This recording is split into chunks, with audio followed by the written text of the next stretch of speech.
सांगाल हा प्रकार घडला होता? समृद्धी महामार्गावरती खिळे असल्याबाबतचा जो व्हिडिओ रात्री व्हायरल झाला होता, तर त्या अनुषंगाने मी सांगू इच्छितो की समृद्धी महामार्गावरचा 54 किलोमीटरचा जो पॅच आहे त्याच्या मेंटेनन्सचं काम चालू होतं आणि ज्या ठिकाणी हा प्रकार घडलेला आहे तर त्या ठिकाणी मेंटेनन्सचं काम चालू असताना म्हणजे जवळपास मागच्या 8 दिवसापासून हे काम चालू आहे। लेन नंबर 1 वरती काम चालू आहे, लेन नंबर 2 आणि 3 ह्या सुरू होत्या।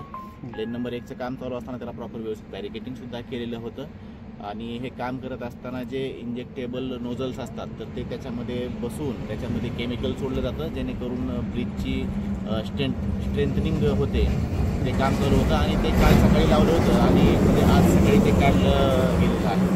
जवळपास 24 तासाची ही प्रोसिजर आहे।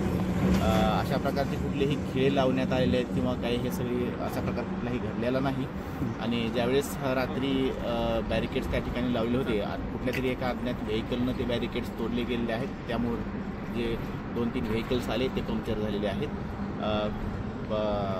ज्यावेळेस घटना घडली त्यावेळेस HSPचे पोलीस आणि दौलताबाद पोलीस स्टेशनचे पोलीस तात्काळ घटनास्थळी या ठिकाणी पोहोचलेले आहेत। मी सर्व नागरिकांना आवाहन करू इच्छितो की कुठल्याही अफवांवरती विश्वास ठेवू नये। प्रशासन पूर्णरित्या दक्ष आहे।